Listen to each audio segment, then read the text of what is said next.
Cabinet மற்றும் இணையமைச்சர் பதவி கேட்டு 6 கட்சிகள் பாஜகவுக்கு நெருக்கடி.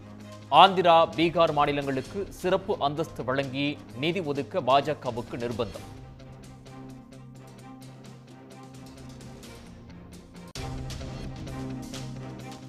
பாதுகாப்பு, ரயில்வே, வேளாண்மை துறை அமைச்சர் பதவிகளை 3 கட்சிகள் கேட்பதால் பாஜகவுக்கு கடும் நெருக்கடி.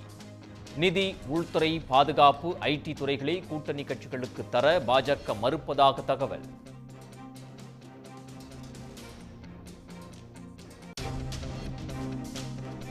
நாடு முழுவதும் சாதிவாரி கணக்கெடுப்பு நடத்த வேண்டிய நெருக்கடியில் பாஜகவை தள்ளும் கூட்டணி கட்சிகள். அக்னிவீர் திட்டத்தை மறுபரிசீலனை செய்யவும் நிதிஷ்குமார் நிபந்தனை.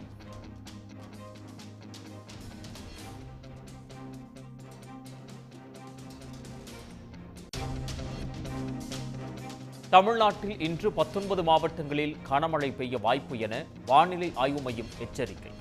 நாளை 8 மாவட்டங்களில் கனமழை பெய்யும் எனவும் தகவல்.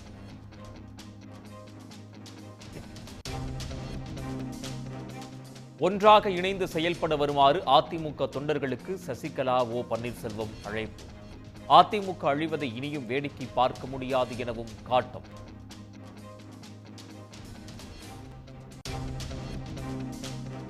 அதிமுகவினரை அழைக்க ஓ பன்னீர்செல்வத்துக்கு தகுதியில்லை என KP முனுசாமி பதிலடி.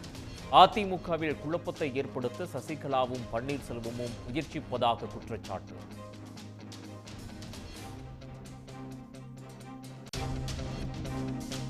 கூட்டணி முறிவுக்கு அண்ணாமலையே காரணம் என அதிமுக முன்னாள் அமைச்சர் SP வேலுமணி பதிலடி. அண்ணாமலை தனது பதவி பறிபோகாமல் பார்த்துக் கொள்ளட்டும் எனவும் காட்டம்.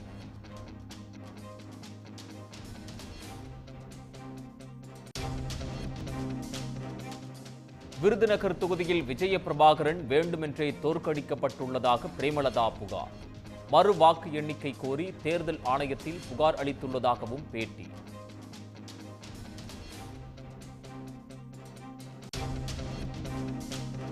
நீட் தேர்வில் முரண்பட்ட மதிப்பெண்கள் வழங்கப்பட்டதால் மாணவர்கள் அதிருப்தி. விண்ணப்பித்தவர்களுக்கு மட்டும் கருணை மதிப்பெண் வழங்கப்பட்டதாக கூறப்பட்ட விளக்கத்தை ஏற்க மறுப்பு.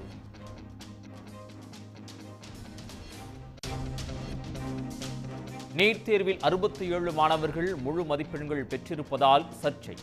அடுத்தடுத்த வரிசை எண் கொண்ட 6 பேர் சாதித்திருப்பது எப்படி எனவும் தேர்வர்கள் கேள்வி.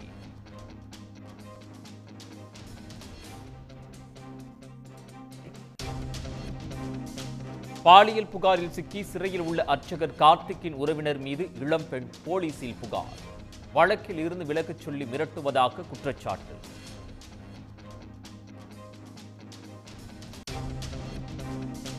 அயோத்தி மக்களுக்கு அநீதி இழைக்கப்பட்டுள்ளதாக அகிலேஷ் யாதவ் குற்றச்சாட்டு.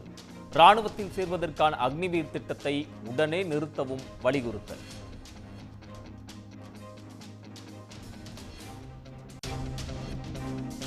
அஜித் பவார் அணியிலிருந்து 19 MLA-க்கள் வெளியேற உள்ளதாக தகவல்.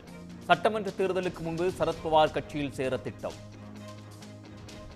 உடனுக்குடன் செய்திகளை தெரிந்து கொள்ள சன் நியூஸ் பெல் ஐகானை கிளிக் பண்ணுங்க.